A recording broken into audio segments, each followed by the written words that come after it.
tiyambe ndi phunziro lomwe mutu wake ndi Nkhoswe kapena mtonthozi amene ali nkudza.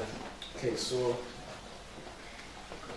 remember we spoke about these two issues. Adam took us away from God.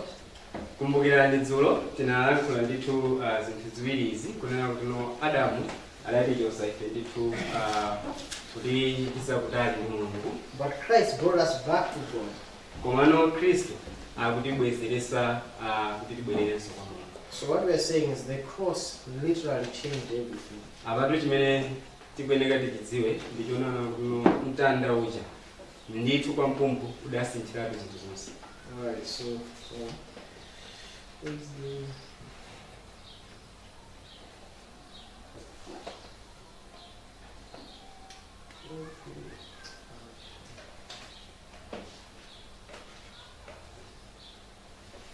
okay, anyways, okay, so let's look at our understanding of what sin is.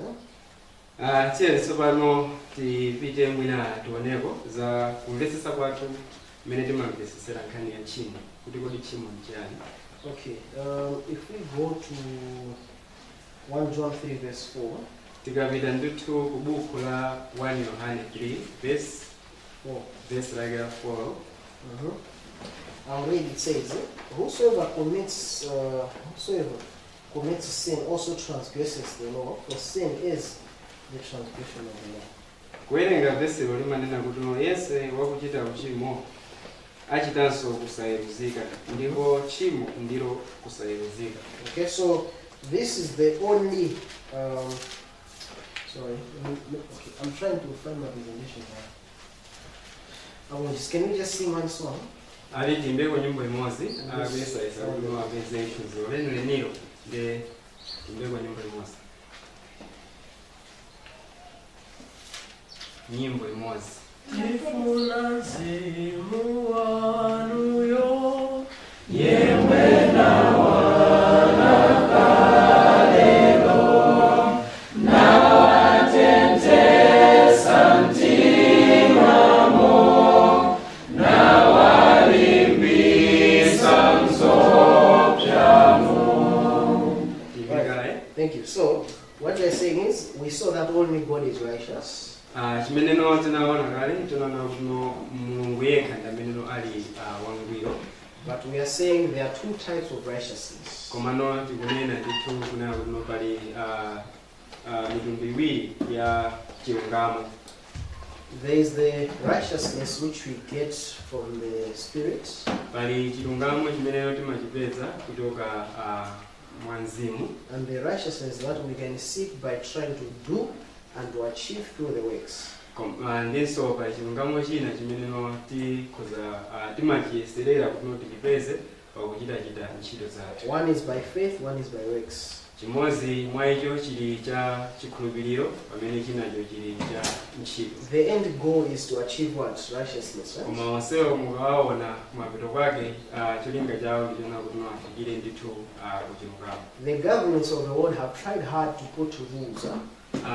Maboma aziko apansiri ayesayesa ndithu kuyesesa kwawo kuti apereke kapena ayike ndithu malamulo to try to bring in a nation which has righteousness. Kuti no ayesese kuti abwerese fuko limeneno lili ndithu la chilungamo nzo. But the nations of this world can't stop people from sinning. That's why they build prisons.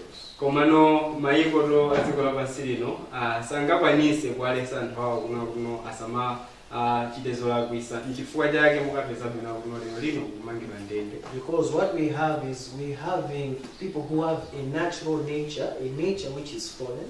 Chifukwa chimene chikuchitika nchonana kuno anthu fe tili ndithu ndi chilengedwe chathu cha umunthu chimeneno chili chakugwa. And that can't comply with anything that is good. Ndipo no chilengedwe chimenechi sichingathe kuvomerezana kapena kugwirizana ndi chinthu china chilichonse chimeneno chili chakugwa. And that's why we are coming to 1 John 3 verse 4. Chifukwa chake Yohane 1 3 verse 3 verse 4. So we are trying to ask, what is the definition of sin?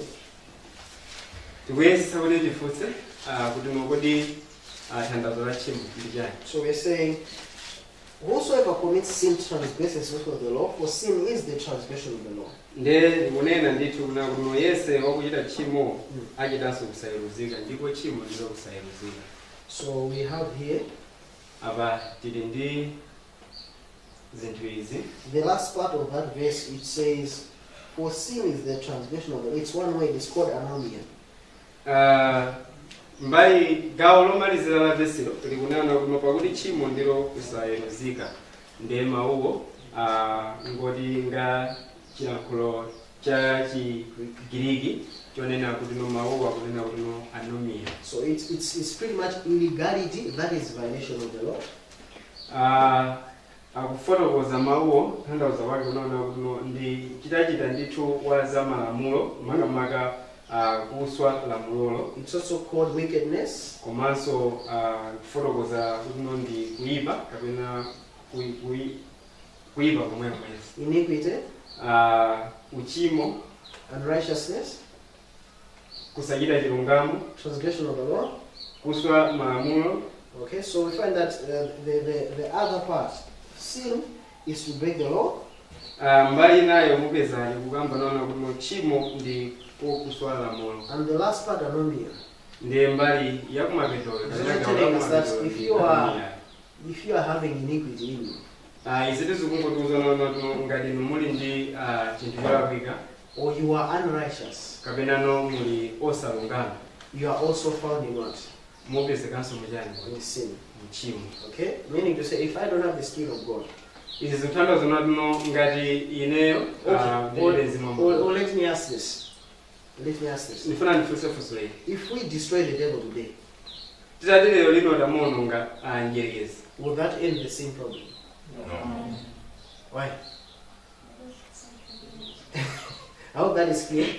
Just going to amafunsa kuti kodi titati tamuononga lero njerekezi kodi vuto la nkhani ya tchimo itha. The thing is, akuti ayi. once we are disconnected from God, that is where sin is starting, right? Nkhani imeneyo ilipo ndiona kuti no ifeyo pamene talekanisidwa ndi Mulungu pamenepo ndipene pakuyambira tchimo. I hope that is clear. So if you look at the word anomia, that's just unrighteousness, iniquity. So a place where we are separated. Nde mukayang'ana liwu limenelo la kuti anomiyawo ndikunena ndithu kuti no ndi kusalungama kapenanso kusachita bwino. So I just want to go into Ellen White and read what she said on this. Aba tingufuna tuonepo mawu a Mulungu Ellen White. So I'll read Grateful Legacy, page 492, paragraph 2. Buku limene la mkangano waukulu samba 492 ndime yachiwiri. I'll read and then translate. Our only definition of sin is that given in the will of God. It is the transgression of the law. Chithandazo chathu chokhacho cha nkhani ya tchimo ndilo monga mmeneno zikufotokozedwa m'malemba a Mulungu kunena kuti no ndiko kuswa lamulo. So most people will end here. Anthu ambiri basi amangoyika ndithu mpumiro waukulu pamene We agree. If you break the law, you have sinned, right? zo tikhoza kuvomerezana kuti mukaswa lamulo mwachimwa. But is that the only definition? Komano kodi imeneyi ndi thandazo lokhalo. She says it is the outworking of a principle with it is that working of a principle at war with the great law of love, which is the foundation of divine government. Akupitiriza Mulungu waiti ndime mawengedwe tikunaona kuti no ichi chitu ndi machitachita a mfundo ina yake imeneno ili pa mkangano ndi maziko a boma la umulungu. A principle. Mfundo ina yake. Okay, a principle is not an action. I hope that is clear. Mfundo isi kuchita chita. So we have a principle at work inside. Tili ndi mfundo ina yake kapena no chinthu ina chake chimene chikugwira ntchito. Which as we go into the Bible will find that it is literally what we call the carnal nature. Chimene tikapita m'Bible tikapeza ndithu kuti no ndicho khalidwe la umunthu. Okay, that khalidwe la umunthu or carnal nature is against everything that God stands for. Khalidwe limeneli ndi limene no lili ndithu losusana ndi china chilichonse chimene no Mulungu akutilankhula. So I think almost every speaker here has spoken about this. Abantu atikumbusa kuti mukumbukira kuti pafupifupi olankhula wina aliyense wopita kusogoloko awakhala kulankhula chimenechi. but maybe we want to hear what the word of God says. Eh?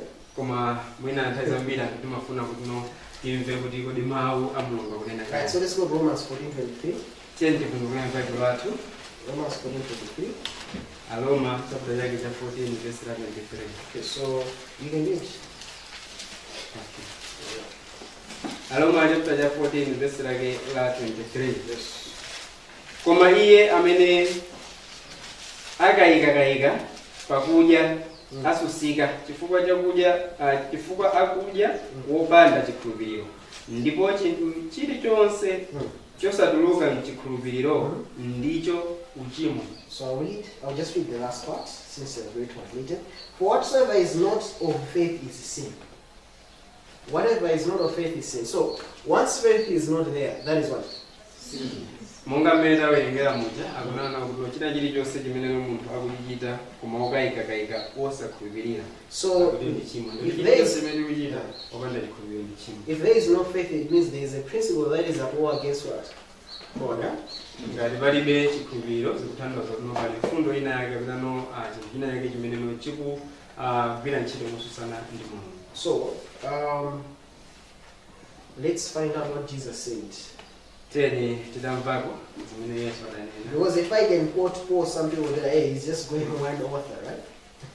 Pamene tikakhazikika tu mabuku a Paulo ena akhoza kunena kuti yayi angoyang'ana za mlembi mmodzi. So we want to ask, how did Jesus define sin?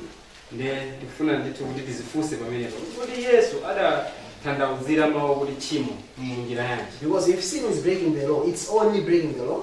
Chifukwa ngati tchimo lili kuswala Mulungu khako, then righteousness ndiye kuti notu chilungamo becomes keeping the law.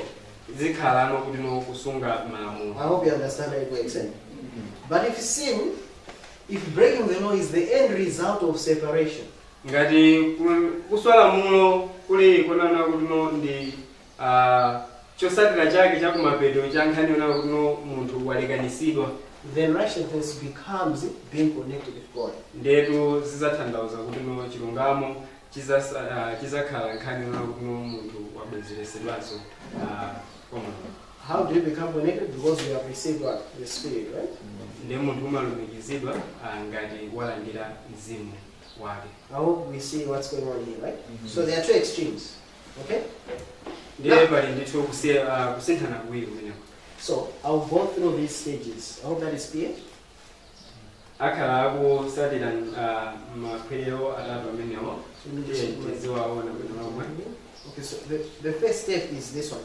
There is the law of the 10 commandments, right? So people believe if you break those, you have to sin. So to be righteous, you have to keep them, right? So that's an idea there. But we are starting, let's go to Matthew chapter 7. How did Jesus define this thing? Matthew 7 verse 17, it says, even so every good tree that brings forth good fruit, but a corrupt tree bringeth forth evil fruit. 18. A good tree cannot bring forth evil fruit, neither can a corrupt tree bring forth good fruit. Chomwecho mtengo wabwino uliwonse upasa zipatso zokoma, koma mtengo wa mphuchi upasa zipatso zoyipa. 18.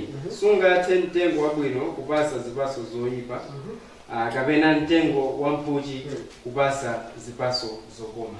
Okay, let me ask you. The fruits there, we are looking into our ways, right? Penepo zipatso zikufanizidwa ndi ntchito yathu. The tree is what you are. Mtengo ndi chimeneno ifeti. I hope that is clear. Yes. Right? Now, if what you are we righteous on our own? Ife tilolunga by fetoka. No, right? How do you know that? Because does the fruit make the tree or the tree makes the fruit? The tree. Okay. Mtengo supanga makamaka zipatso sizipanga mtengo koma mtengo umapanga zipatso. So to the Jews, kwa Yuda, they had the whole system of the law. Anali ndithu ndi zonse za chilamulo they feel if they keep it, ndi amamva ndithu iwo unaona ngati atakwanisa kuzisunga zimene they are righteous. ndi kenako asanduka iwo If they can have a good fruit, ngati atakhala ndi zipatso zabwino they can be good trees. kenako asanduka mitengo So yabwino. Jesus is giving an analogy because if he tells them straight, they'll stone him. komano yesu akufotokozano chifotokozero china chifukwa atangowauza nkhani yeniyeniyo atolamya mugenda. Yes, so Jesus is explaining to say there can be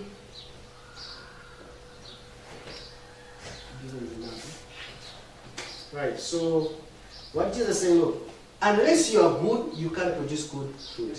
ndeyapati chimene yesu akunena nchonaona kuti pokhapokhapo inuyo ngati mutakhala kuti ndinosakhala abwino muzindikire na kuti simungatulutse zinthu. So the focus removes from your performance or the works. ndiyapatu chidwi chikuchosa ndithu ku zichitochito zako kapena kuti ntchito zako, And the focus becomes now, how can I be good? chidwi nonso pano chikhala chosandulika kunaona kuti kodi ineyo ndingakhale bwanji Without the works. opanda ntchitozo. Because if I am good, that's the first thing, then the fruits come, right? chifukwa ngati ine ndili ndithu wabwino ndiye kuti chimenecho kuti ndichoyamba kenakono kutuluka zipatso zimene zabwino. So there's only one way I can become good. That is if I receive the Spirit of God. Because only God is good.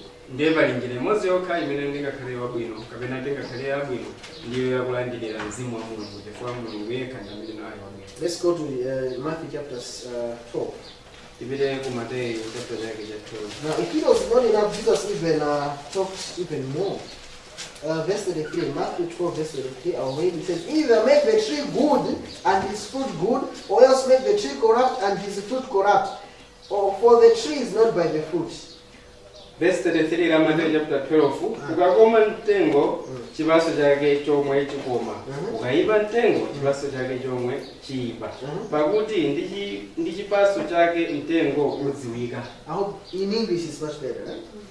I'll just translate it in Chichewa because the okay. Kapena mupangise mtengo khala bwino ndipo chipatso chake chikhala bwino.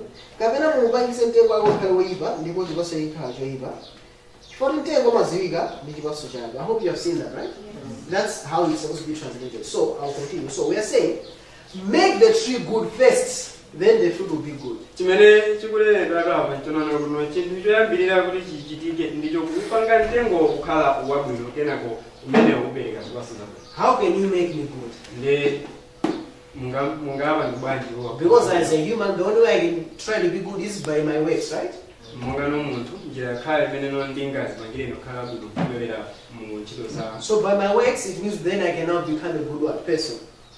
Kenako kupyolera mu ntchitomo kenako ndimene akhoza kusandulika kukhala mu. But Jesus says, no, that's not how we do it. Koma Yesu akuti ayi. First, be good, then you have good works. choyambirira nchona kuti mukhale abwino kenako muzachita ntchito. So if the focus is being removed from the fruits, ndiye ngati chili titachichosa ifeyo kukakhazikika ndi kuzipatso, it means the focus is being removed from our performance or our works. zikutanthauza nditona kuti chili chatu tachichosa ifeyo ku machitachita kapena ntchito zathu, Then our focus will be on God.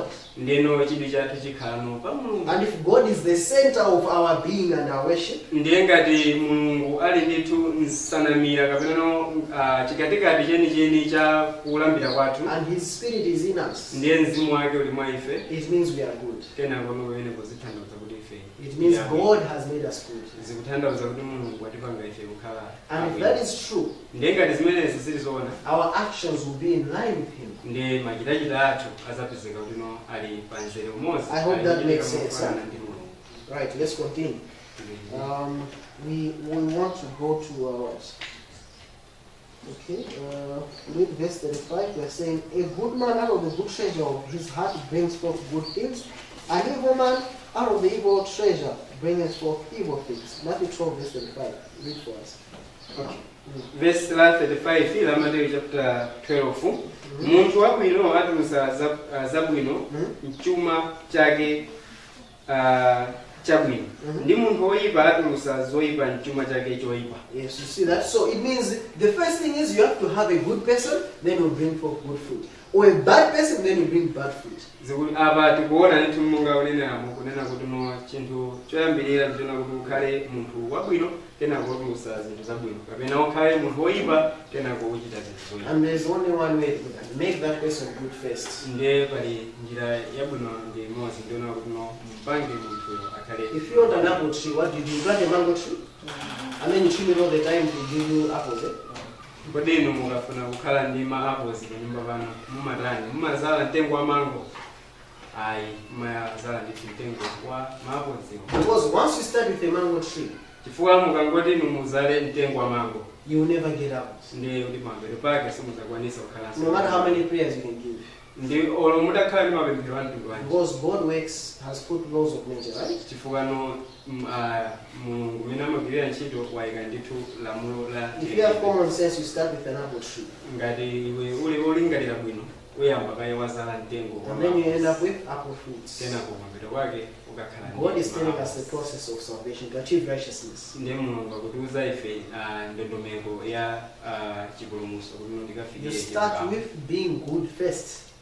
timayamba ndi kukhala munthu wabwino kaye koyambirira Then you can go on to produce good works. kenako muzinka chisogolo kumakatusa. But if you start with bad work, if you start with works, koma mukangoyamba ndi ntchitozo there's no way you can become good. kenako sizingatheke It's mwenyerenezo impossible. kuti mukhale wa It's impossible. mzosa. And anyone who is honest, who has ever tried that, says, I'm gonna wait, I'm gonna try, I'm gonna make it one day.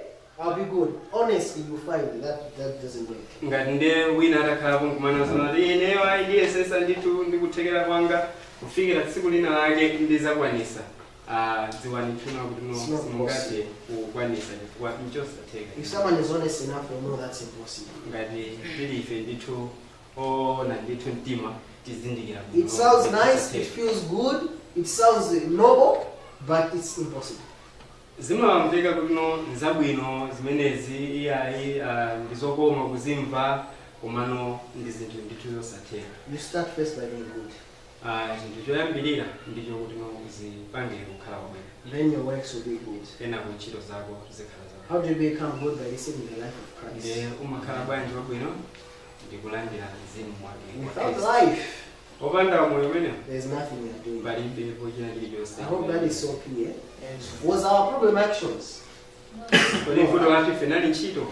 In Hebrews it says, for the blood of bulls and goats could not take away sin. The blood couldn't take away sin. The life of bulls and goats couldn't take away sin. What we needed to take away sin was not actions, was life. That's why Jesus had to come. ku buku la Hebreyi akunenesa kunena kuti no mwazi wa zinyama sunali wokwanisa kuti no utenge tchimo. kotero na kuti moyo wa chinyama sunali othekera kuti no ukachose tchimo komano chimene chimafunikira ndi moyo wa Khristu. Let's go to Matthew 15. Matthew 15, verse 18. We're still on sin. We're asking Jesus, how do you understand sin? If you want to argue with me, I don't have a problem. But if you want to argue with Jesus, then there is a problem. So I cast the box with Jesus. I'm on Jesus' camp on this one. ngati mu kusankasanka kuti no iyayi mungasankesanke kuti mususane nawo akuluwa akuti kwa iwo alibe vuto komano mukasankasanka kuti no mususane ndi Yesu Khristu ndiye kuti pena pake pali vuto chifukwa iwo aganizira kuti no amange msasa wawo pansi pa Khristu Yesu. Let's go to verse 18. Tipite ku Matthew chapter 15 verse 18. But those things which proceed out of the mouth come forth from the heart, and they defile the man. Verse 18. Koma zakutuluka mkamwa zichokera mu mtima ndizo ziyipitsa munthu. So Jesus is talking about the tree, he's talking about the heart. Patu Yesu akukamba za mtengo ndi akumakamba za mtima. So the tree represents the condition of the heart. Kotero mtengo uli chifaniziro cha mmene mtima uli. I hope that is clear. So if you have a good heart, ndiye ngati utakhala ndi mtima wabwino you produce good actions. ndiye kuti ukachita ndi ntchito. If you have a bad heart, ngati uli ndi mtima woyipa you produce bad actions. ukatulutsanso ntchito. Let's just continue. Verse 19. For out of the heart proceed evil thoughts, murderers, adulterers, fornications, theft, falsehood, and the whole long list. 20. These are things which defile a man, but to eat with not hands defiles not a man. So, how are we defiled? How are we unclean? because of the heart. I hope that is clear. What is defining us is the heart, because from the heart everything else comes out. I hope that is clear. Werenga verse la 19 ndi 20 pakuti mu mtima muchokera maganizo oyipa, zakupha, zigololo, zachiwerewere, zakuba, zaumboni onama, zamwano. 20 izi ndizo ziyipisa munthu, koma kudya osasamba m'manja sikuyipisa munthu. Aye. Yes, thank you. So the thing is this, if your heart is changed, if you are born again, it means you have a different heart. Is that clear? Ndiye zithandauza kuti ngati inu muli obadwa mwatsopano ndiye kuti mtima wanu wasinthidwa. And if you have a different heart, it's easier for you to live the righteous life because that's your new nature. Chifukwa ngati mutakhala ndi mtima umene wosinthikawo, chizakhala ndi chinthu chokhweka kukhala umoyo wangwiro. Chifukwa chimenechi ndi chilengedwe chake. Let's go in John 2, verse 24. Chipite ku buku la Yohane. So Jesus has done something wonderful. So they are saying, amen. Let's make this guy a leader. Are you following? They want to make him a leader by force. So what does Jesus do? Verse 24. John 2, verse 24. Yesu adachita china chake chabwino ndi ananena kuti pamene patimpange ndithu amene akhale mtsogoleri. 24, what does it say? Ndiye tiwerenge ku verse la 24 ya Yohane chapter 2 likunena kuti koma Yesu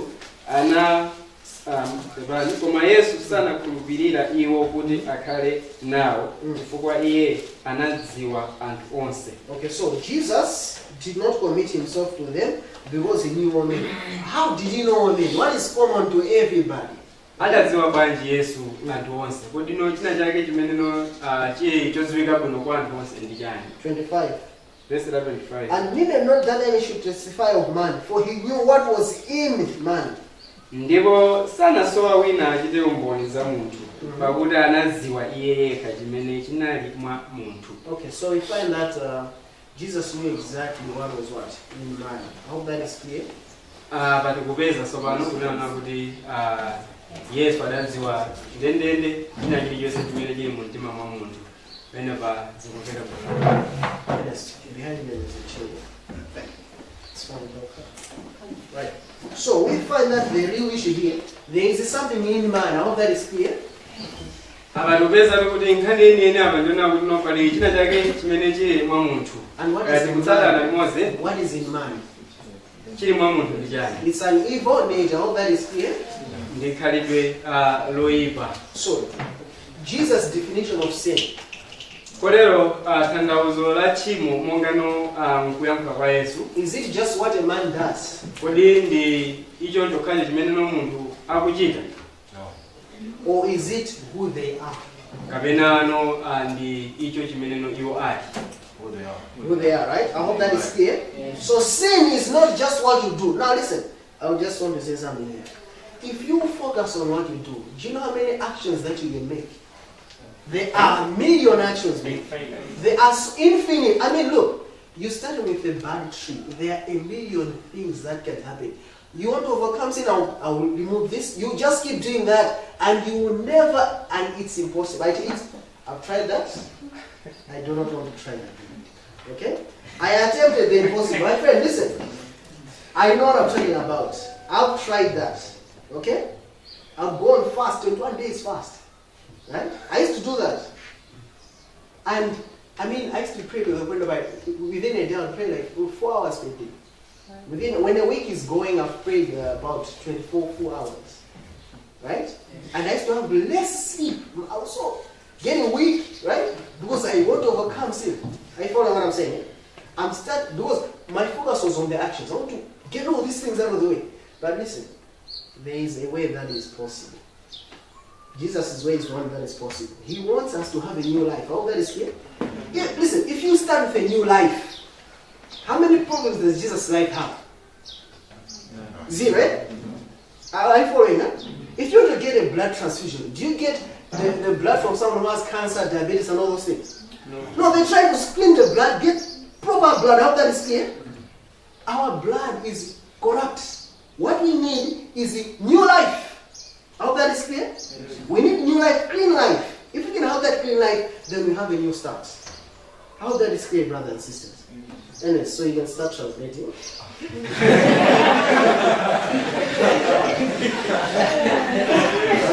Ayi koma amafotokoza kunena kuti no kuyesayesa mtengo kuti no uchose zinthu zolakwikazo kuti no sizitheka ndimukhoza kuganizira kuti no ntchito kuti ndi ntchito zingati zimene mungazichite muzapeza kuti no machitachita alipo ambiri ndimukayesesa kuchosa zimenezo muzapeza kuti mukungokhalabe ndi pa ntchito yosakasaka kuti no muchose zinthu zoyipa simungathe kufikirapo. Adayesapo adasalapo kudya kwa masiku 21 nkumakhala ofoka pa tsiku kupemphera maola anayi kupezeka kuti pa wiki akwanisa kupemphera kwa maola 24 koma anaona bwino kuti sizikutheka. Nkhani imene imafunikira ndionera zonaona kuti no moyo wawo iwowa ukhale kapena kuti no asinthe chimene no iwo ali monga muchazichitira ndi magazi kuti no tikapita kuti no akati pase magazi aja amene amapanga za chipatala aja amayamba kaya akonza magazi aja kuti akhale abwino ndicho lingana kuti patient amene akumpasayi kana odwala amene akumpasayi nayenso akhale wa magazi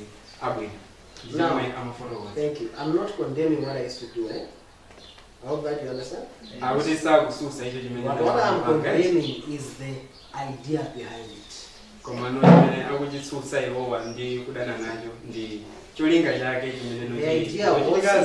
idea was through my performance, I can now, through the works, make myself righteous. Now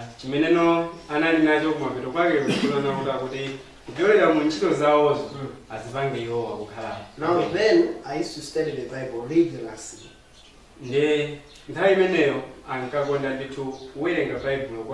I still do. Okay. So what I'm trying to say is this: when you have the Spirit of God, you still do those things, but they're now natural to you. I hope you understand what I'm saying. Eh? I still fast, I still pray, I still wake up. Sometimes I'm sleepy. I hope you understand me. I'm doing the same stuff, but now, hey, it's my nature. Are you following? If someone says something nasty to me, I'll be worried. What is this person doing? Lord, please remove my fault. Hey, Lord, help me. But listen, if someone says something bad, it hurts them. Okay? But after like a minute or so, I'm like, so what? You get what I'm saying? Eh? And this happened because I allowed Christ to be inside of my heart. So look, there are so many changes that are, okay, I'm not trying to say I'm there, no. What I'm trying to say is I am in Christ. Okay? And if I'm there, it means Christ is what? That's what I'm saying. I hope you understand, right? I am now confirmed. I am not fearful of my salvation. I hope you understand. He said, you want to go to heaven and you don't know it. Will I make it? Right now, I know I'm there. I hope you understand what I'm saying. Because as long as I'm in Christ, I am there. Amen. Are we together there? Yes. That's a better standard. Because look, if I'm trying and then, hey, I make a step, hey, I can make it. And I have the experience that I'm failing now and again, right? So I feel, hey, what am I doing? Am I going to make it? What's happening? So I am always fearful for my salvation. But now listen. There's this song 114. It says, the gates are open ajar. Martin Luther climbing up the stairs with his knees, trying to seek salvation. And guess what? He found it. The just shall live by faith. He said, man, I stood up and I saw gates of heaven open and I entered. That's what salvation is like. I hope you understand, right?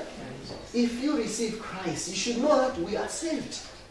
If you are going downhill, the brakes were out, and you are receiving Christ, it means you are outside of the car that is going to crash. I hope that is clear. It is not like, hey man, can you try to put the brakes? Hey, try to fix. No, that's not what Christ is doing. Christ is putting out of your car, which is going downhill. I hope that is clear. He's not saying, hey man, can you try to fix it? This is how we do it. No. If he's doing that, then we can't. What's the point? Okay? Christ is saving us. Agode Kristo alimunga uyameneno akuticho saife mukali moto limeneno lili kulunjika kungozi de sautuza ifuna ya iponda chapakati icho koma chakumapeto icho tachipotokole modeli hayi sakupanga zimenezo koma kuti kungoticho saife mkali moto limeneno likulunjika kungozi ndikutika mukali moto ndithu yabunawo. I hope we can say amen, huh? Amen.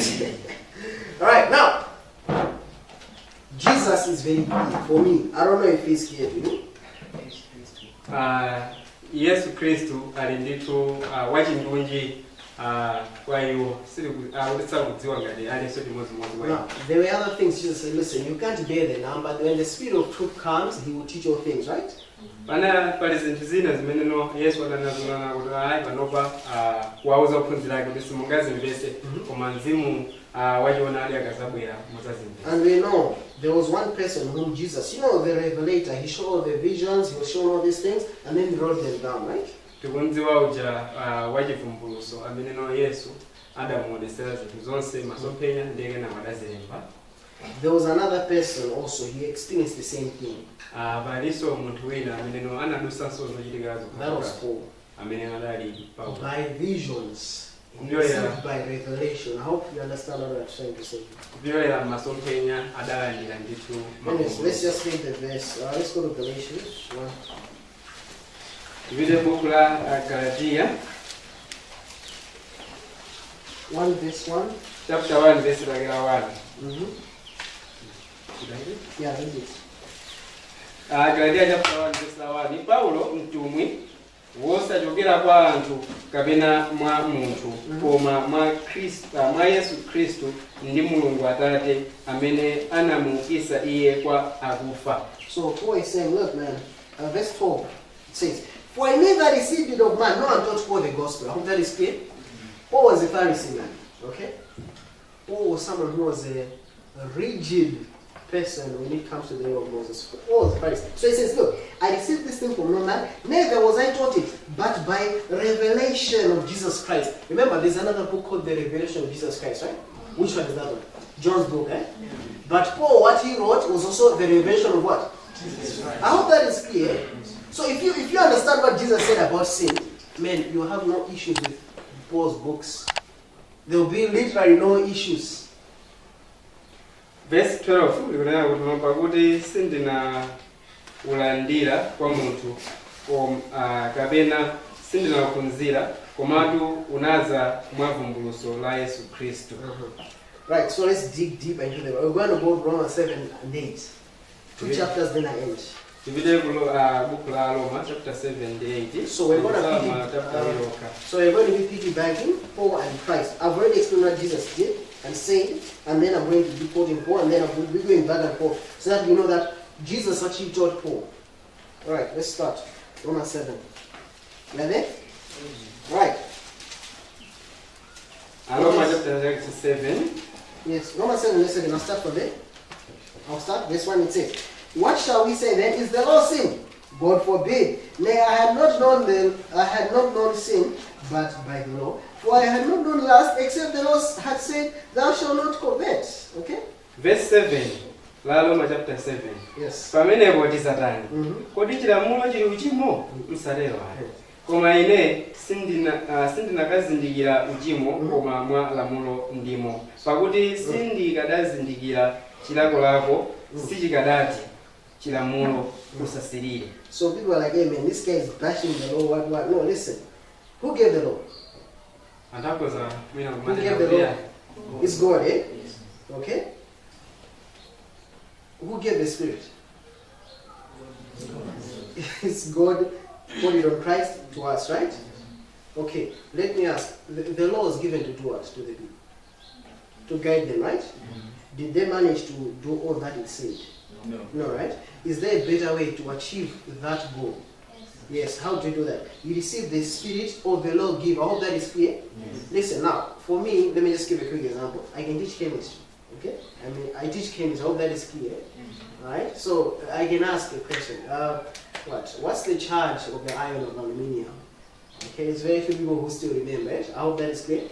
But let's say, by a miracle, I hope that you understand. I'm teaching you, and then you are writing, and then you'll be understanding what those things are. I hope you understand, right? But that will take time, okay? What if I can transfer my thoughts to your mind? Would that be an easier way? Yes. Would the learning process be facilitated? Yes, that's what they're saying. I hope that is clear. Is the law against the Spirit of God? No. It's the same person giving them. I hope you understand, right? You get the law of God. You want to show them that, look, you can't do it. And if they realize they can't do it, who do they go to? God. These are people who were slaves, man. These are people whose lives didn't matter. Okay? They have to understand that they can't do it. Once they realize they can't do it, they'll go to the what? Sanctuary system. They are learning the gospel. I hope you understand. As they learn the gospel, they'll believe that, hey, we really need a what? a savior. I hope you understand, right? So the whole system was a type to teach them about what? Christ. But now what we have done is we have just copied pasted everything there, and now we're still living in Jerusalem. We're not living in Mount Zion. I hope. Anyways, let's go. Anyways, don't translate that. Let's just continue. Okay, you can translate this. No, go ahead. Okay, let's continue. So we are starting here.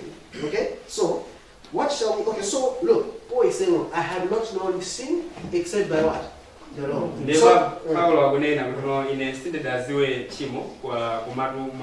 So we go and say, look, how can you know what is bad? But you should quote what? If the law says don't commit adultery, and you go and commit adultery, you have sinned. That's how I know the law, right? That's how I know what sin is. But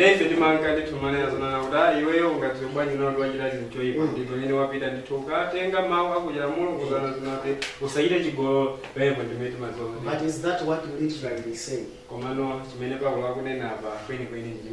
you go to Europe, there are many atheists there.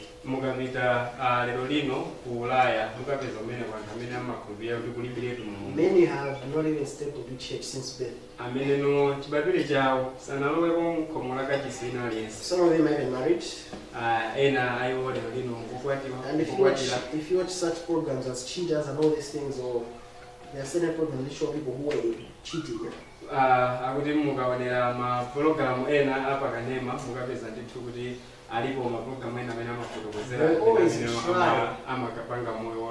always try to conceal. They delete messages, they meet up in strange places. Everyone tries to conceal those things.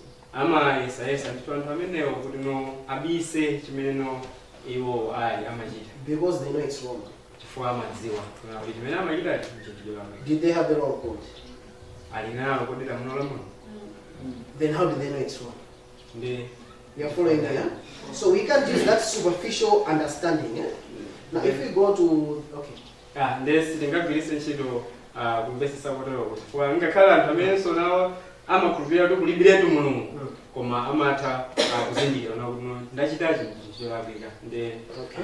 So Paul, they know here what that is using. It's the same as the way it says Adam knew his wife.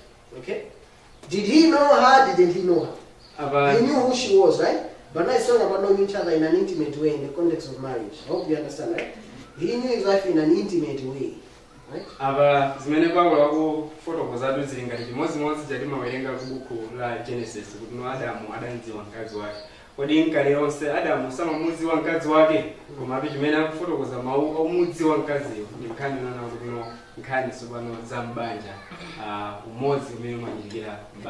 hope we are together. Yeah, so Paul is going to explain how he knew sin. Okay? By the law. I hope that is clear. How he knew the experience of sin. Okay, let's continue. Verse 9. For I was alive without the law once, but when the commandment came, sin revived and I died. Verse 9 la Aloma chapter 7. Ndipo kale ine ndinali wamoyo popanda lamulo koma pamene lamulo linaza uchimo unasisimuka ndipo ine ndinafa. So to Paul, he was living anyway he used to live. Paulo ndithu kudali konana uno amakhala umoyo wawo meneno ankafunira kukhala. Now he's coming to God. Tena kosopano akubwera kwa Mulungu. He encounters the Lord.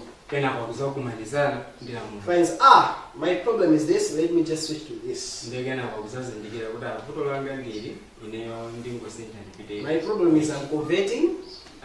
Vuto langa kweni ndi kusatembenuka. The law says don't convert. Okay. Vuto langa kweni ndi kusirira. Ndegena kwakumaniza ndi lamulo likunena kuti usasirire. Simple, I will not convert. Then he makes the problem worse. He makes the problem worse. He finds himself converting. And sin, he realizes that sin is not a switch where you're going to no. It's worse. Akuzindikira kuti no chimo simonga mujatimatakwanyira badani loyasira babula nyumba ai. Verse 10. And the commandment which was ordained to life are found to be to death. Verse 10 ndipo lamulo limene linali lakupasa moyo ndinalipeza lakupasa imfa. He finds himself condemned all the time. Adazipeza iye mwini kukhala ndithu It's osusika. like, let me ask, how many here are Christians? Can I see your hands? Kuti afuna I want to see the hands of Christians. manja not ayo you amene ali there. Khristu. How many are Christians here? Can I see your hands?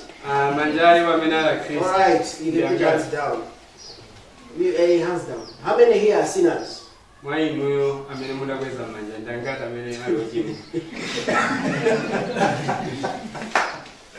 Listen, is there such a thing as a Christian sinner in the Bible? Kodi chilipo ndithu m'Baibulo kunena kuti Khristu wochimwa. Now you are doing heresy, eh? I hope that is clear. So it's either you're a Christian or you're what? Yes. Now, are you following what I'm saying? Eh? But when we say we are Christian, we remember, okay, I gave my heart to God. I hope that is clear.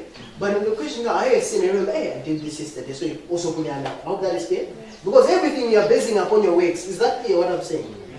Chimene chochitika nchona kuti tikanena kuti ndife akhristu komanso tikubanga kuti ndife ochimwa chifukwa chonaona kuti timakumbukira kuti ndife akhristu koma dzulo ndinachimwa ndiye ikafika nthawi yoti akhristu timayimisa mkono ikafika nthawi yochimwa timapezeka timayimisa mkono. Verse 11 says, verse 11, for sin taking occasion by the commandment deceived me and by it slew me. Verse 11 la Roma chapter 7 pamene tili pakuti uchimo pamene unapeza chifukwa mwa lamulo unandinyenga ine ndi kundipha nalo. 12, verse 12. Chotero Wherefore the law is holy and the commandment holy, just and good. Chotero chilamulo chili choyera ndi chilangizo chake nchoyera ndi cholungama ndi chabwino. Now we saw last time saying that only God is holy, only God is righteous, only God is good. Only God is love.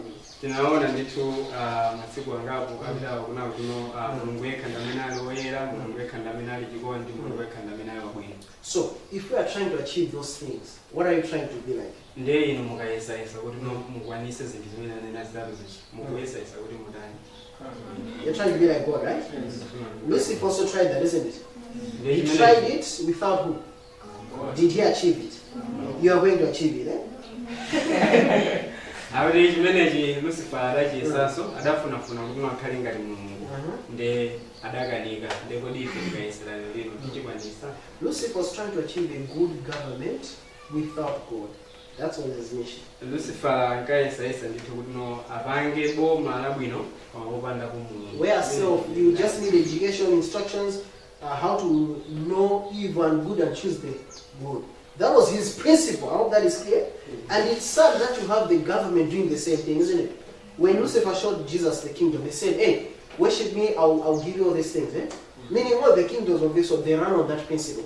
Education, you have good, you are taught how to be a good citizen, but that doesn't produce righteousness. And it's sad when denominations teach people the same principle. You can be good if you try. I hope that is clear. Christ is not at the center. Are we together, guys? Amafotokozera unaona kuti monga mwa zimene zimachitikira nkono timafuna tikaphunzire tiziwe zolembera zosiyana-siyana kenako tiyesere kuno tichite zabwino. Ndiye kuti zimene zonse ndi zimene Lucifer adali nazo pamene amamuuza Yesu kunaona kuti undilambire ine ndiye kenako ndikupasa zinthu zimenezi sizili zoyenderera kapena nozolondola. Okay, I must apologize. I said guys, I was supposed to say brethren. I'm sorry. I apologize. Okay, anyways, let's continue together. Now, so the law is holy, just and good. Who said it is God, right? It was an expression of His will, isn't it? But can we achieve it without God? No, right? What did He give it? Was it meant for us to follow it and then become righteous? That was not the purpose. Kolero chilamulo chabwino ndi choyera izo ndizoona ndithu komano adachinena ndi Mulungu ndiyeno ife sitingafikire ku chipanga chimenecho popanda Mulungu. Let's go to verse 13. Verse like was then that which is good made a death unto me? God forbid, but sin, that it appear sin, working death in me by that which is good, that sin by the commandment might become exceedingly sinful. ndipo tsopano chabwino chija chinandikhalira ine chinandikhalira imfa kodi Yes. msatero ayi koma uchimo kuti uoneke kuti uli uchimo wandichitira imfa mwa chabwino chija kuti uchimo ukakhale wochimwisa ndithu mwa lamulo. So the one who is trying to achieve holiness by, works, what happens to them always when they come to church? Amene no amayesera kuti no apeze chiyero kugwisa ntchito They always feel condemned. nthawi zonse amapezeka nakumva kususika Because they never meet the standard. chifukwa nthawi zonse amaona noti nosadafikire I hope that is not the experience. ichi But I know that's what you are going through. If you are trying to do it through the law, I hope that is clear. I'm speaking to people who are doing that right now. akulinga lero nawo kuti no chimenechi chimene tafotokoza chisakhale chimene no ino mukudusamo koma no mukhale anthu imene no mukuyesayesa kuti no muchite zinthu zosiyana. So you find that the real issue is when you try to achieve righteousness, the reason why God gave them, these guys, the law, He wanted them to understand how sinful sin is. And when Paul came to God, he came simply. He was like, hey, look, God says I should do this. Why can't I do it? Guess what happened? He failed again and again, and then he began to say, man, I am exceedingly sinful. It means now he's understanding the gospel. The gospel of Christ says, what is the problem? It's what? Who you are. I hope that is clear. So Paul is beginning to say, it is not my actions that I'm converting, but now I am seeing how exceedingly sinful sin is. How we are together? Paulo adamvesesa ndithu kunena nawo kuti no sinkhani ya ntchito zake zimene no zili mbuto no akupesesa kuti no uchimo uli oyipa motani. Verse 14. Verse lake la 14. For we know that the law is spiritual, but I am carnal, sold under sin. Pakuti tidziwa kuti no chilamulo chili cha uzimu koma ine ndi wathupi ogulitsidwa kapolo wa uchimo. So Paul understands, amen. Now the problem is me now. Are you following that? He's over the issue of actions. He's over that now. He has tried it, he has failed. Amen. This is not the problem. The problem is now me. I am carnal. I hope you understand, right? If we don't get there, I don't think we will ever get there. Listen, you have to be honest enough. You have tried. Men, I tried. I hope that is clear. I didn't make it.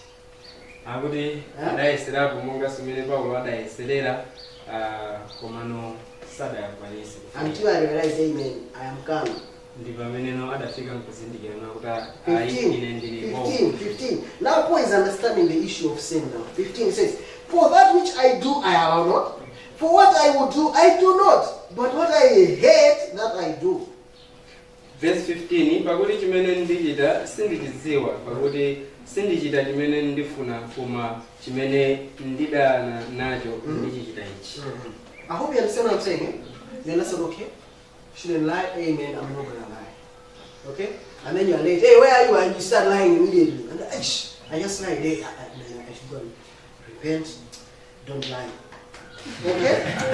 Anena kuti zimachitika ndithu mazuzonano rai malemba kuti no ndisanene boza saikire umboni kuonama mongato lamulo linenera ndiyeke nako kupezeka kuti no walandira foni uli pakati pa nsewu uli pati pano panoto ineyo sindili kugalipa kwakameza yayi ndili mulimbi momwe ndikubwera kenako nkamba uzidandaula I hope you're understanding, right? Yes. So if you are trying to achieve good, what you need is more instructions. You have to memorize what is good, what is bad. You need more information here, you need more information there. To try this, all this stuff I should bring it together. And then you hear what, this also I didn't, I follow what I'm saying. So people move from becoming legalists to the law, then they end up coming into this issue of feasts. That's how that stuff comes in. I hope you understand it.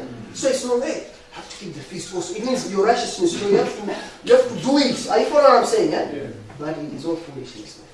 Izeto ziri chimodzimodzi ndithu mungamene zikhalira kuti anthu amasakasaka kuti adziwe zinthu zambiri ndakadziwa chinthu china amaona kuti paliso china chake achidziwenso aphatikize ndi ayesere kunyamula ntolo onsewu monga muja ena achitira osunga ndithu miyambo ndi amakhala ndithu amongano anthu ameneno azunjikira zochitika kuti azisunga zimenezo. And where is Christ in all that? Ndi pamene Khristu amakhala ali kuti. Focus is on yourself, you're disappointed. Sometimes you ask, why is God giving all this pressure? Then you say, hey, maybe you take that fault out. Are you following what I'm saying? Eh? Ndi chidwi chimakhala no pa iwe wekha kuti uyesese ufikire komano ukazindikira mwakufunikira kuti ugoza kulitenge china chake chonse. Verse 16 it says, if then I do that which I would do, I consent unto the law that it is good. Verse lake la 16, koma ngati ndichita chimene sindichifuna ndivomerezana nacho chilamulo kuti ichi chabwino. So Paul is saying the law is good. Hey, am I saying the law is bad? Paulo The law is good. Paulo That is clear. Paulo akunena kuti lamulo lili labwino. Verse 17. Akulu waso akunena kuti sikuti lamulo lilabwika, lamulo ndi labwino ndithu. Verse 17. Verse 17. Now, then it is no more I that do it, but sin that dwells in me. Ndiponso pano sine ndichita koma uchimo wokhala mkati mwanga ndiwo. Now, Paul is understanding what Jesus understood. Are you following? Huh? Yes. Jesus said, what's the problem? Paulo akumvesesa icho chimeneno Yesu adakinena. The problem was what? The tree or else the heart, right? Did Jesus say the problem was what they are doing? And when he said, hey, look man, I'm not going to commit to these people, he knew what was in them. Not what they would do. Are you following? Huh? Yes. Because if someone has an evil heart, man, he can do anything. Are you following? Huh? He can do a million things. So Jesus said, hey man, I know what's in them. Let me not commit to these guys. He knew what was in them. He didn't say I know what they're going to do. No. Ne Paulo akumvesesa monga muja Yesu adanenera akuno adaziwa chimeneno chidali mwayiwo. Ndiye Yesu sadanena akuno akudziwa chimeneno amafuna kuti achite koma amadziwa chimeneno chidali mwayiwo anthu achi. I hope that is clear. So, and what was in them? Paul has said it is what? Sin. Ndiye chimene chidali mwayiwo ndi chani? Chimene Paulo akuchinena. Now, Ndiyo chimono. Now, verse 18. For I know that in me, that is in my flesh, dwelleth no good thing. For the will is present with me, but how to perform that which is good I find not. Almost everyone who is trying this legal road to perfection, I know what to do. I mean, I know these things. But for me to now take off, I can't. Are you following what I'm saying? That's the experience of it. If you try the legal road, that's what's going to happen. You know A, B, C, but when you start now A, now let's start now. You can't do it.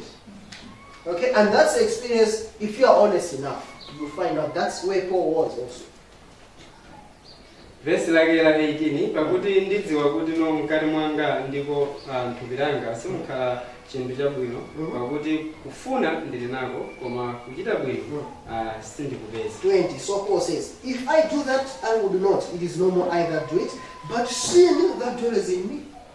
Verse 20 akuti koma ngati ndichita chimene sindichifuna sindinenso amene ndichita koma uchimo ukhalabe mkati. So did Paul understand what was the issue here? Was the problem with his actions? He failing to do A, B, C, D. Did he know okay, let me just. Did he know what he needed to do? He knew, eh?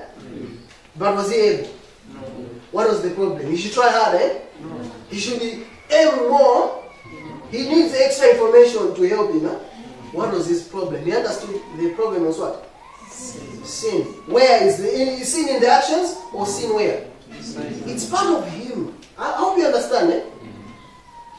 Afotokoza kuna kuno Paulo adazindikira masopano kunaona kuno vuto lake si ntchito komanso kuti mosakufunikira kuno adziwe zinthu zambiri mbiri ayi komano vuto adalizindikira kuno vuto lili ndi iyeyo. Okay, now notice what's the next verse? 21.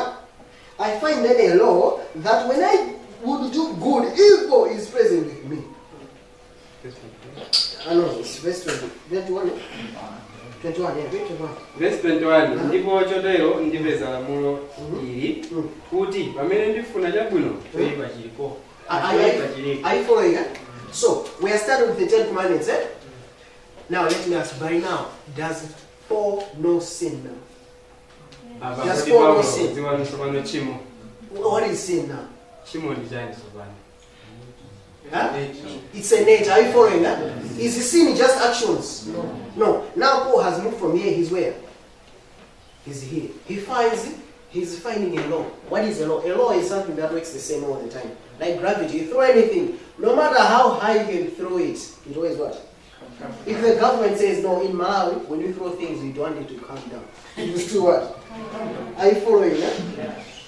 Akuti Paulo sopano apa kusunda kuchoka apa koyambirirapo akubwera ndithu pachiwiri pa monga nomeneno aperekera chisanzo kutino lamulo la zija kutino zinthu zimene mwaponya zimayeneka kuti zigwe basi mutazikakamiza mtundu wanji inuyo mutaponya mtundu kwambiri modani chigwabe basi ndi Paulo akumvesesa ndi kukhala ndi chizindikiro chotere. So if there is a natural law like this one, even if you have the 10 commandments, can you manage to keep the 10 commandments? I hope that is clear. If that's a natural law that is there, it's what we call the carnal mind. Let's read about it. Romans 8. Verse 7. Because the carnal mind is an enmity against God, for it is not subject to the law of God, neither indeed can be. Chifukwa chisamaliro cha thupi chidana ndi Mulungu pakuti sichigonja kuchilamulo cha Mulungu pakuti sichikonza kutero. I hope you see that, right? So if someone has sin in them, what do they have? The carnal? That is against God purely. Ngati munthu ali ndi tchimo mwa iye tanthauza kuti ali ndithu ndi chilengedwe cha umunthu chimene chili chosusana nthawi. I hope you see that, right? So clear, right? So if that is true, that's a natural law. So a natural law always beats a judicial law. These are instructions now. Whenever a government gives laws, people follow. Okay? No, it means the government now has to have enforcers, to enforce that legal law, right? I hope you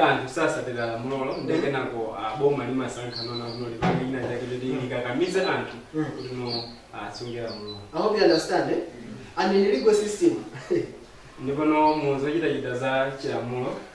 if my righteousness is by my works, it means I'm trying to force my nature. I hope you're understanding. Can you force me? No, if you build a place where the river passes and you divert the river, what will happen? What will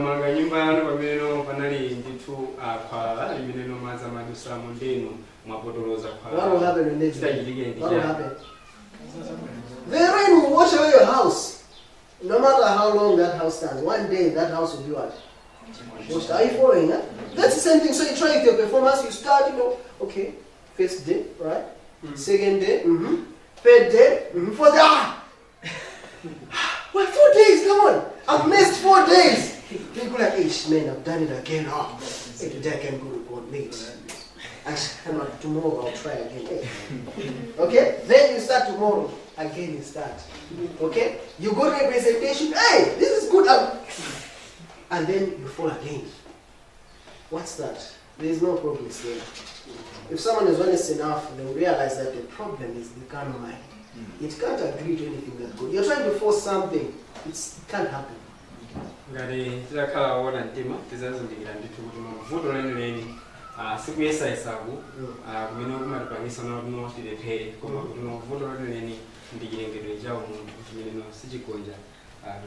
So let's go to 22.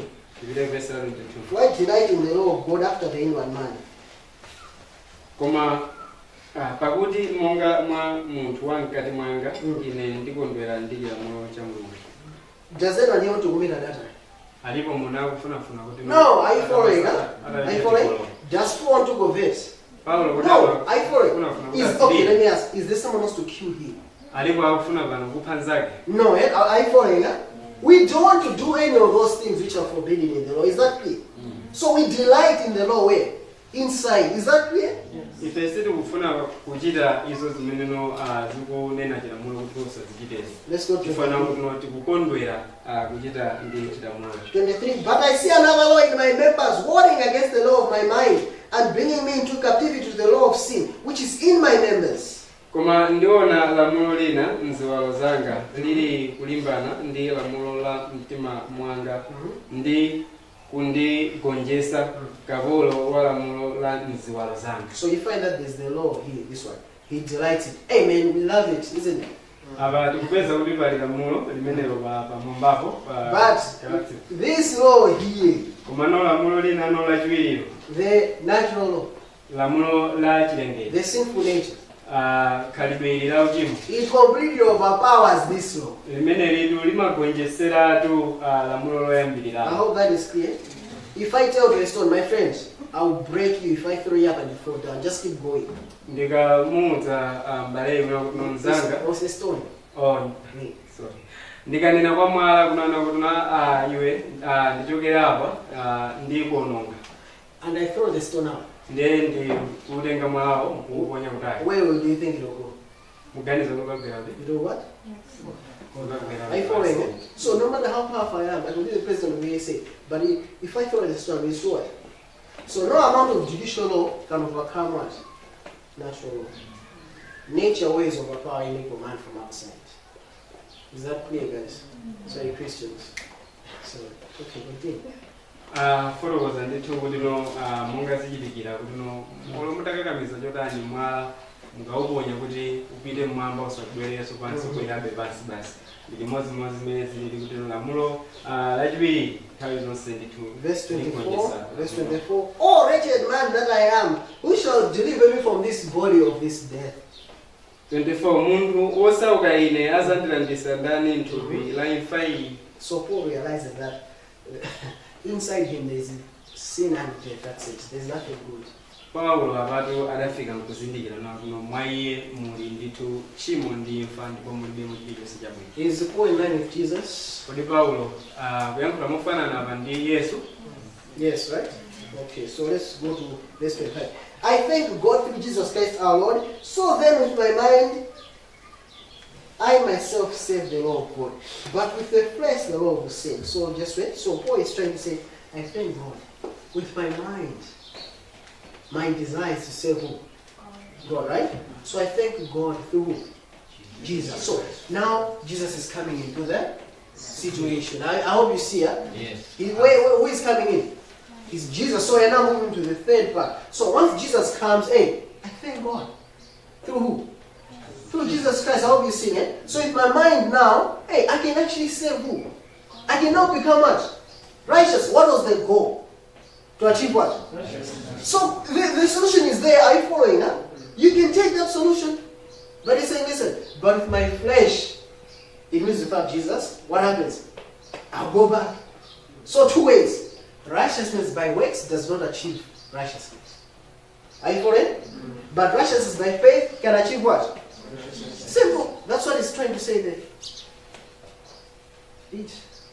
Verse lake la 25 ndiyamika Mulungu mwa Yesu Khristu ambuye wathu ndipo chotero ine ndekha ndi mtama ndibwerezanso ndiyamika Mulungu mwa Yesu Khristu ambuye wathu ndipo chotero ine ndekha ndi mtimatu nditumikira chilamulo cha Mulungu koma ndithupi nditumikira lamulo la uchimo. Okay. Okay, here, okay, I'll just say it in English. So, Paul, I will tell you, now, Yesu adakhala, okay? Pantai indeli Yesu abwera. Wachoka nomuntu na kuyesera. Yesu adani wabwera. Na chifukwa Yesu abwera, chikuchitika chonena kuti Paul anaona ndikuthoza Mulungu chifukwa kuzera mwa Yesu nthakunikira ndani. No, teniwazene. So, pamene tikuonaniza chiyero chimene chikubwera fete kakhulupirira basi. Pamene akuti ndikakhala kuzera mu thupi langa ndi satalamula nyani la uchimo. Sinza ndino chiyero chimene chikubwera fete ntchito zathu sindingakwanisa kufika pa chiyero. Koma chiyero chimene chikubwera ndi kukhulupirira tikwanisa nyani chiyero. Tiliwazene. Alright, I've translated. Let's continue. 8 to this one. Vile kwa Romaku Romano chapter 8 Just 3 verses. Therefore, there is now no condemnation to them that are in Christ Jesus, who walk not after the flesh, but after the Spirit. Verse 1 la Roma chapter 8 chifukwa chake tsopano iwo akukhala mwa Kristu Yesu alibe kususidwa. Yes. Notice, there is no condemnation. Aonani apa akuti palibepo kususidwa. If you are in Christ, there is no condemnation. Ngati muli mwa Kristu There is no need to feel, amen. Am I saved? Ne palibe chifukwa chona kuti no inunso muzikazi fusira mafuso kuti ine ngopulumutsidwa. Will I make it? Kuti ndizakwanisa kufikira. If you are in Christ, Ngati mutakhala mwa Kristu. you have what? Muli ndi chani? You have salvation. Muli ndi tu. I hope you understand, eh? You have a life that made it.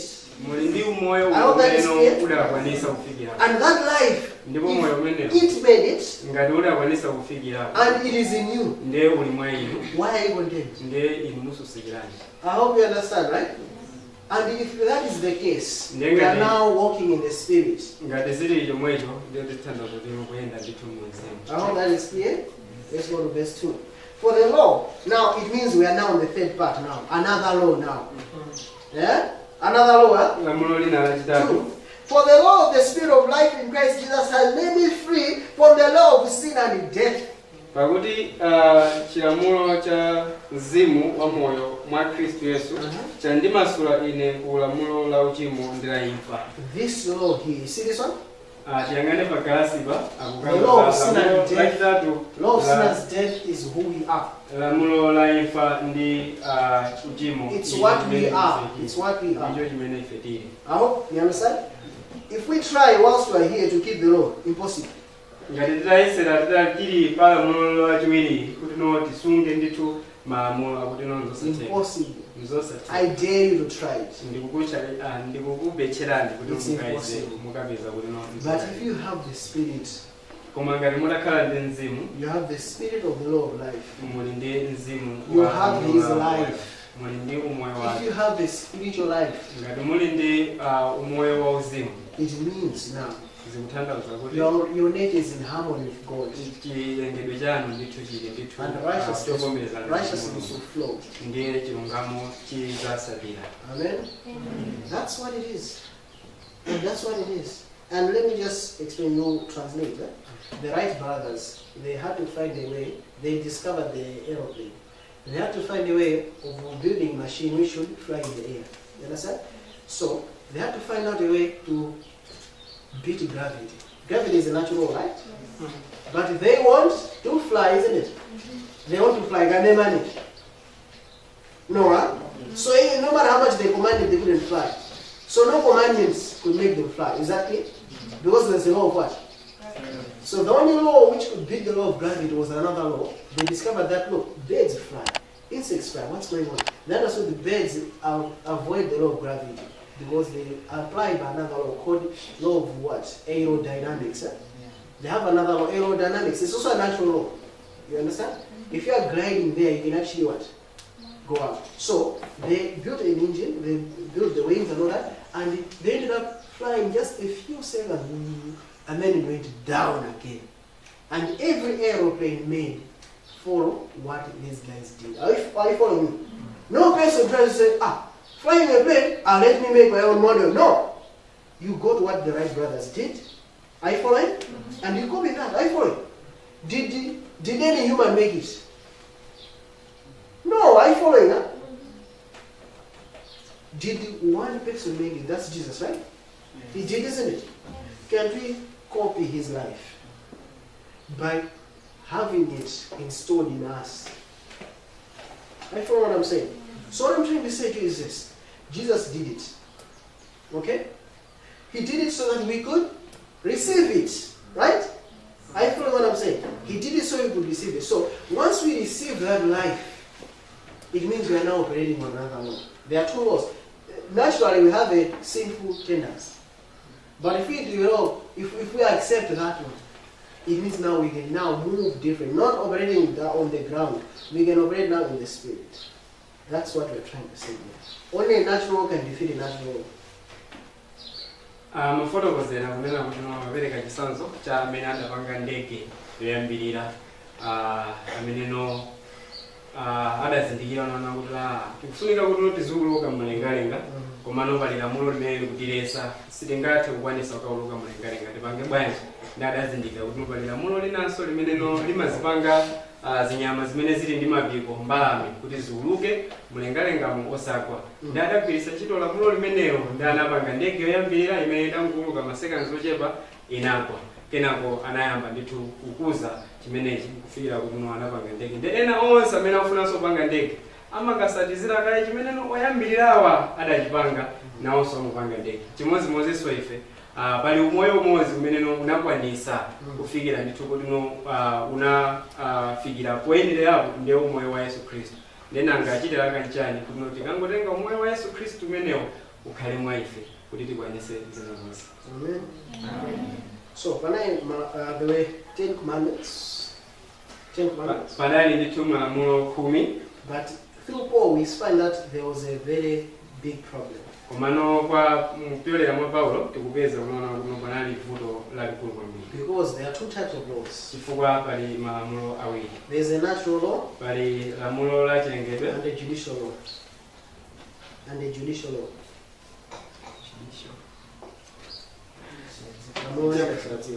Lamulo loyendesera dziko kwambiri. A natural law is what that person's nature is. Lamulo la chilengedwe ndi icho chimeneno munthuyo mongano mwa chilengedwe chake alili. A judicial law needs to be enforced because the natural law doesn't agree with the judicial law. Pa lamulo no ile loyendesera dziko limayeneka kuno likakamizidwe lipa munthu chifukwa no lamulo limene nthawi zonse si chitamufanana ndi lamulo la chilengedwe cha munthu. Governments are more wiser than Christians.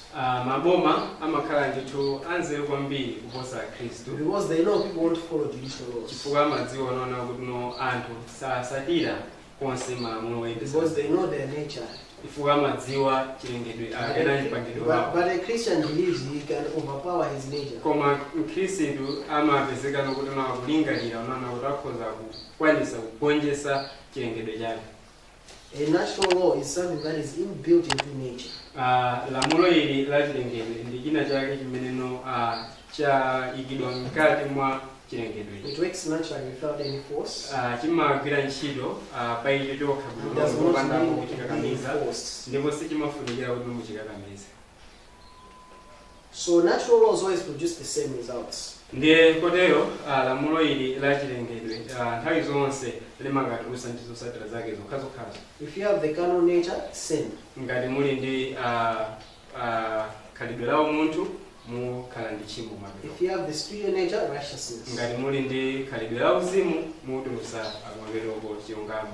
So Paul, when he was writing, he understood this. He understood the three laws, the 10 commandments, and then we have the natural law, and then Christ gives us the spiritual law, which is his life. Paulo pamene amalemba adali ndi kumvetsetsa kwa zinthu zonsezi zitatu, malamulo aja 10, lamulo la chilengedwe ndi lamulo loyendesera dziko, adali ndi kumvetsetsa ndithu zonsezi. Why does Paul call the sinful nature a law? Chifukwa chani Paulo akunena lamulo la chilengedwe kuti ndi tchimo? Because it can't be resisted. Chifukwa silingakanizidwe. So we find that natural laws are always stronger than legal laws. Ndiyaba tikupeza ntinaona kuti lamulo la chilengedwe nthawi zonse limakhala mphamvu kwambiri kuposa lamulo loyendesera dziko. Because legal laws work from outside. Chifukwa lamulo loyendesera dzikoli limagwira ntchito kuchokera kunja. But natural laws are from inside. Pameneno lamulo la chilengedwe limakhala lili mkati mwa munthu. Thus, a legal law is not always observed. Ndiye chifukwa chake lamulo ili loyendesera dziko kwa nthawi zonse limapeza kuti sili kusungidwa. We are here. Ndiye tikangana pa skrini yathuyo tili pa chiwiripo. And many people want to be here. Ndiye anthu ambiri amalingalira naona kuti ayi ifeyo tikhale ndithu poyambirirapo. But we can't. Komano sitingakwanisa.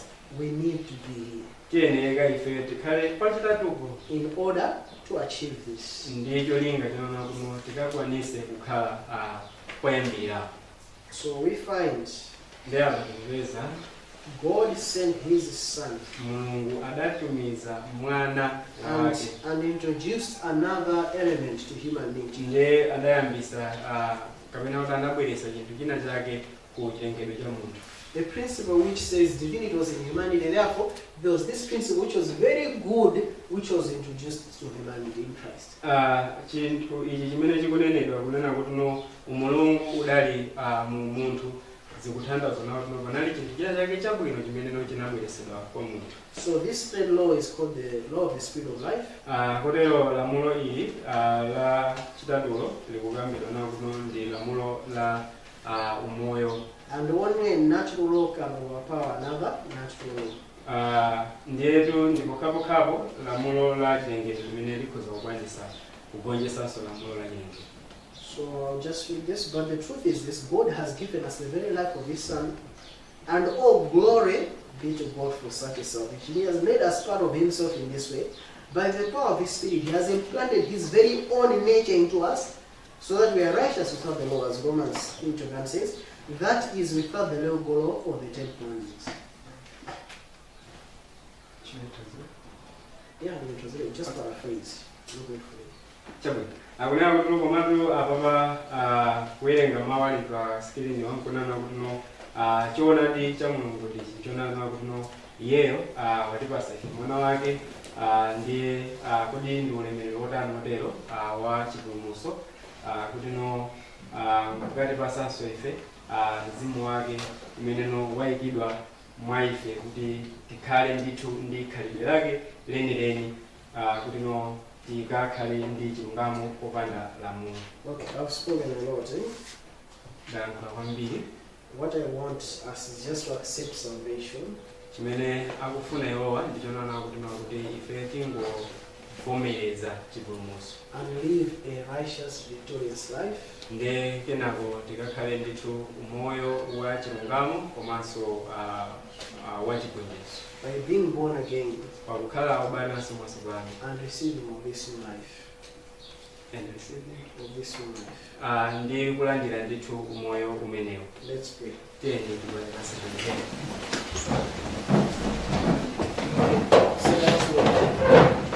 Ambayo tuweze mabadera tufati naola kuti nthawi yachibadani zachisomo chimene chili pa ife zira mwa Yesu Khristu. Pempha kuti mukapeza kuti process ife mutikuuza ife kuti tikafikire pamene mufuna tikhale. You want us to be where we can be assured of our salvation, whereby we can come to you and say, you are our Father, you are our Daddy. We pray, oh Lord, that you forgive us all our sins. You help us to come to you humbly, oh Lord, and accept this great and awesome salvation. And if there is anyone who feels that they need this salvation, you raise your hand as I continue to pray. You raise your hand if you need to be born again. Right. Dear God, I want to thank you so much. Only you can see these hands which are lifted up. And we ask, dear Lord, may you accept each and every one, dear Lord. And may you confirm it in their hearts by giving them the very spirit, the very life of Christ in them. May you give them the joy of salvation, and may they see how good it is to be in Christ. This is our prayer. In Jesus' name we pray. Amen.